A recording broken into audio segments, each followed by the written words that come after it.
Dear student, welcome my channel. আজকে তোমাদের দ্বাদশ শ্রেণীর তৃতীয় সেমিস্টারের সংস্কৃতের অভ্যাস বশকং মনো যে পদ্যাংশটি তোমাদের আছে, সেই পদ্যাংশের প্রথম 4টি শ্লোক আমি তোমাদের আলোচনা করেছি। আজকের বাকি 4টি শ্লোক আলোচনা করব।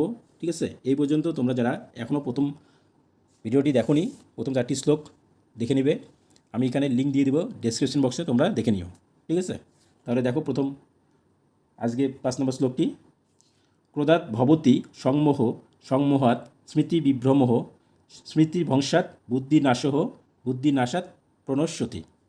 ক্রোধাৎ মানে ক্রোধ থেকে, ভবতি মানে হয়, সংমোহ মানে মোহ, সংমোহাৎ মানে মোহ থেকে, স্মৃতিবিভ্রমঃ মানে স্মৃতি ভ্রষ্ট হওয়া বা স্মৃতির ভ্রষ্ট হওয়া, স্মৃতিভংসাৎ মানে হচ্ছে স্মৃতিভংস থেকে, বুদ্ধিনাশহ মানে বুদ্ধিনাশ, ঠিক আছে, বা বুদ্ধির বিনাশ, নাশ মানে বিনাশ, বুদ্ধি নাশাত মানে বুদ্ধির নাশ থেকে আবার, ঠিক আছে, প্রণশ্যতি মানে বিনাশ হওয়া বা বিনিষ্ট হয়। ঠিক আছে, তাহলে এরকম মানেটা হবে এরকম যে ক্রোধাৎ ভবতি সংমোহ মানে ক্রোধ থেকে, সংমোহ মানে মোহ উৎপন্ন হলে, ভবতি মানে হওয়া, ঠিক আছে, তাহলে হচ্ছে ক্রোধ থেকে মোহ উৎপন্ন হলে, সংমোহাৎ স্মৃতি বিভ্রমঃ মানে মোহ থেকে কি হয়, স্মৃতি বিভ্রম ঘটে। ঠিক আছে, নেক্সট দেখো, স্মৃতি ভংসাৎ বুদ্ধি নাশহ মানে হচ্ছে স্মৃতি ভংস হলে কি হয়, বুদ্ধি বিনাশ বা নাশ প্রাপ্ত হয়। আবার বুদ্ধি নাশাৎ প্রণশ্যতি, বুদ্ধি নাশ থেকে আবার কি হয়, বুদ্ধি নাশ হলে কি হবে, বিনাশ প্রাপ্ত হবে। ঠিক আছে, তাহলে বুদ্ধি নাশ হলে বিনাশ অবশ্যই হবে। নেক্সট শ্লোক দেখো, উচ্চারণটাও দেওয়া আছে, তারপর হচ্ছে বাংলা মানেটাও দেওয়া আছে। ঠিক আছে, তোমরা পিডিএফ নিলে বলবে অবশ্যই। 6 নম্বর শ্লোকটা দেখো, তসমাৎ ত্বম, এটা সন্ধিগুলো হবে কি, ত্বম ইন্দ্রিয়াণি আদৌ, ত্বম ইন্দ্রিয়াণি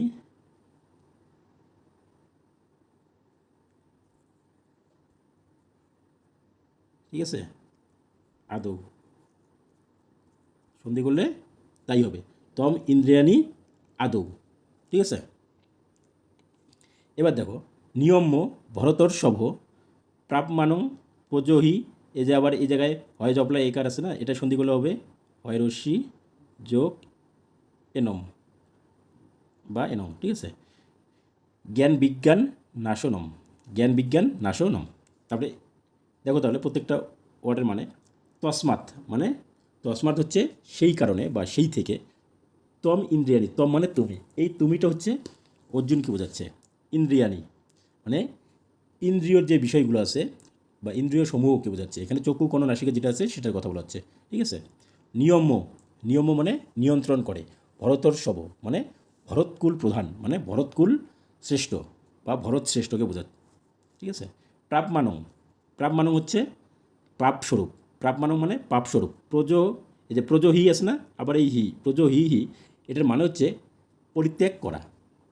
জ্ঞান বিজ্ঞান নাশনম, জ্ঞান বিজ্ঞান নাশনম হচ্ছে জ্ঞান বিজ্ঞান নাশক। তাহলে প্রত্যেকটা শব্দের মানে বলে দিলাম।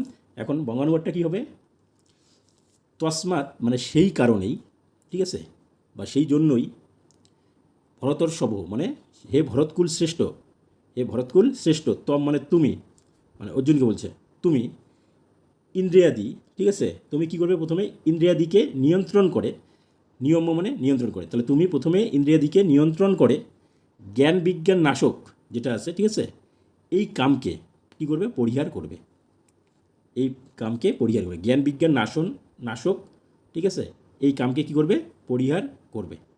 বোঝা গেল? এবার নেক্সট শ্লোক দেখো, 7 নম্বরটা। এখানে আছে কি, অর্জুন উবাচ, ঠিক আছে, অর্জুন উবাচ দেখো, চঞ্চলং হি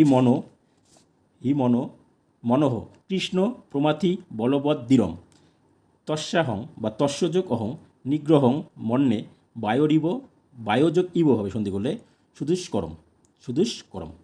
এবার দেখো, চঞ্চলং মানে চঞ্চল মানে যেটা অস্থির, ঠিক আছে, চঞ্চল ছেলে বলে না, অস্থির।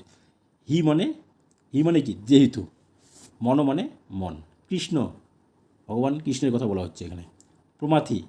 প্রমাথি মানে হচ্ছে বিক্ষোভজনক, ঠিক আছে। বলবৎ দৃঢ়ম, বলবৎ দৃঢ়ম মানে বলবৎ মানে বলবান বা বলশালী, দৃঢ়ম মানে অদম্য, দৃঢ়ম মানে অদম্য বা ঠিক আছে। নেক্সট দেখো তস্যাহং, তস্য যোগ অহং, তস্য মানে তার, অহং মানে আমি। নিগ্রহং, নিগ্রহং মানে নিবারণ বা নিরোধ, ঠিক আছে। মন্যে মানে মন। বায়ো ইব, বায়ো ইব সন্ধি করলে হবে, ঠিক আছে। বায়ো ইব মানে বায়ুর ন্যায়, বায়ুর মতো। সুদুষ্করম, সুদুষ্করম মানে দুঃসাধ্য, সুদুষ্করম মানে দুঃসাধ্য, ঠিক আছে। আর মন্যে মানে মন বললাম বা মনে করি এরকম। তাহলে এই মন্যে মানে এখানে মনে করি হবে, হ্যাঁ। তাহলে এবার দেখো অর্জুন উবাচ, অর্জুন বললে বা বললেন, কি বললেন,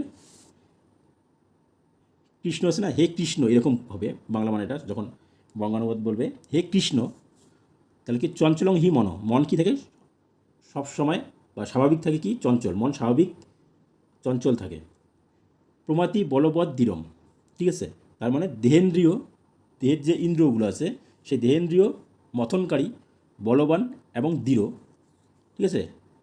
তস্য অহং, তস্য মানে তার, তাই এখানে কি বা সুতরাং তার নিরোধের জন্য, তার নিরোধ বায়ুর মতো, ঠিক আছে, তার নিরোধ বায়ুর মতো সুদুষ্কর বলে জানবে, নিরোধ বায়ুর মতো সুদুষ্কর বা দুঃসাধ্য বলে জানবে, ঠিক আছে।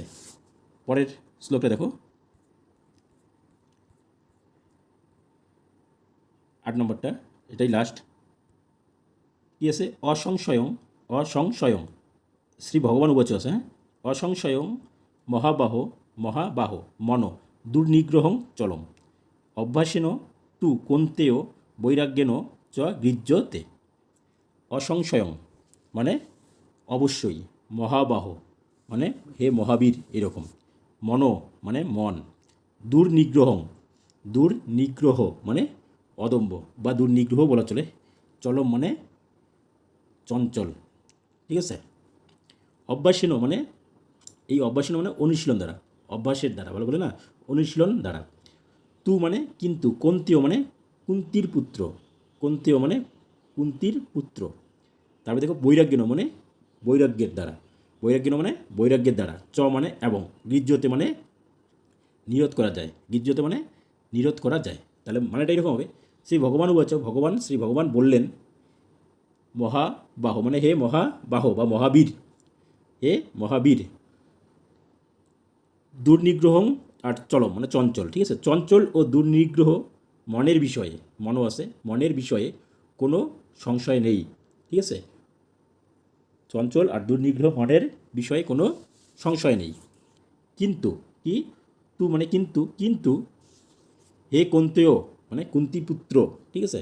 হে কন্তেয় মানে কুন্তি পুত্র।